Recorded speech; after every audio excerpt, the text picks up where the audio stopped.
What's going on, everybody? My name is Derailious. Welcome back to another video. Today I'm going to be discussing the fact that some of the major balance nerfs that have come out over the last couple days have been reverted to weapons that people really enjoy, like Hyperion and the Soul Whip.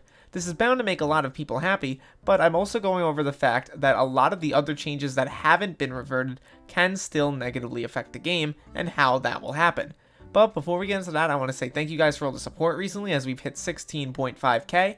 But only a small percentage of people who watch my videos are actually subscribed. So if you could hit that button down below and join my Discord, it would really mean a ton. On that note though, let's get right into the video. As you can see on screen now, there were two major edits made to the balance document made by the admins. The first one was that they are removing the Soul Whip changes that they had planned. Essentially, the Soul Whip was going to be able to get a massive nerf, meaning that it wasn't going to be able to be useful against Ghost. They have decided that this was a bad overall change because they felt like it was fun to use against Ghosts and that nerfing it too hard would kind of make it useless. However, they are going to be looking into other solutions, such as nerfing the damage after 3 mobs pierced on each subsequent mob. Essentially, you can pierce 3 ghosts and be fine, but for your 4th, 5th, and 6th, you probably won't be able to do damage or kill them. I think this is an okay solution, definitely makes them more of a threat, the ghost that is, but still keeps the Soul Whip as a viable option.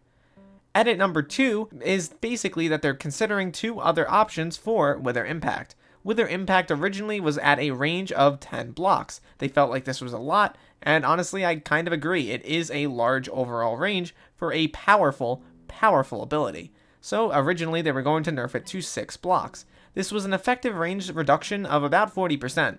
And that would make it extremely less useful in dungeons, requiring you to use it way more often to clear floors, and they felt like this was a bit too far of a range nerf, basically making that they want to reduce the range to 8 instead of 6.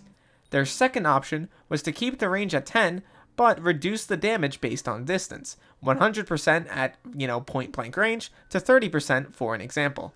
I think that the second option is the best overall choice here. It still having that high range would be great, and a lower damage would mean that you would still be able to kill most mobs in one hit, but if you leave a tanky mob too far away, you are going to face some issue. I think that's a good overall solution. Definitely will make dungeons considerably more enjoyable, but still keep the threat of those tanky mobs, and I think that's what they want. Looking through a lot of the changes, I really see some of them as a major victory for Skyblock players. Notably, things like Soul Whip's nerfs being walked back, and by extension, Wither Impact being nerfed slightly less. A lot of those major nerfs weren't needed as many of the other things at the top of the food chain in Hypixel Skyblock were nerfed as well. Things like, for instance, healing, which I still have some major problems with being nerfed. The reason for this is quite simple. Although it makes things like healers more necessary for Floor 7, and don't get me wrong, I really love class diversity, it essentially ruins Berserkers as a class. They rely on lifesteal, and they rely on Siphon to stay alive. Nerfing that significantly is going to hurt the class by a lot. And I would make the argument that Berserkers were already having a tough time in Floor 7, especially if you weren't a super endgame player. Nobody really wants a Berserker on your team, because why would you want that when you can just get someone with a Hyperion who's a mage or a really strong archer? On top of this, something like the Bone Meringue nerf, while partially needed, I would argue hurts the game as well. This just furthers the gap between the Necron blades and everything else, and I don't really feel like it was super necessary. We'll have to see how this basically makes archers in the future, but I still think they'll be basically required to do most of the content super easily, and if not required, definitely a strong overall choice as the second best class in Floor 7. On top of all this basically confirms to me the idea that the devs are working on future Dungeons content now. There is no reason for them to make a major balance patch this late after Dungeons have come out, unless they are working on something like Master Mode, or more likely, a future dungeon floor. I can really see both of those things coming out in the next 6 months, and I'm pretty excited for it because let's be real, we haven't gotten Dungeons content in quite a while.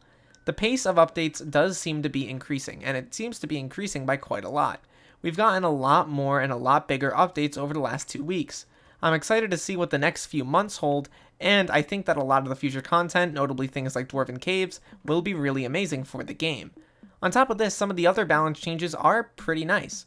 I really like the boss changes, and I know that's something a lot of people disagree with. A lot of people feel like they're going to kill the way bosses are run, but I think a lack of understanding and basically an ignorance about the topic has led to some major issues in understanding what's being changed. I'm probably going to make a video clearing up a lot of this stuff, but just know, you aren't going to be limited to 120,000 damage total. I would argue that the devs kind of wrote that article a little bit poorly in that regard, as a lot of people were concerned with the fact that they were not going to be able to damage the boss past a certain point. They felt like if their bow did too much damage, they wouldn't be able to do damage at all, and that's not how the system is supposed to work. But I'll leave that for the next video. Overall though, I hope you guys enjoyed this little rambling rant about how I feel about the game, as well as some of the major changes that are coming pretty soon. I'll continue to make update videos and guides, but I will also make videos related to balance and the meta. As well, if any other items drop in price significantly, expect to see a video on that. I hope you guys enjoyed once again. Please make sure to like and subscribe if you are new. Leave comments down below how you feel about the texture pack. This is the first video I'm rocking it with. And I'll see you all in the next one. Peace out, everybody.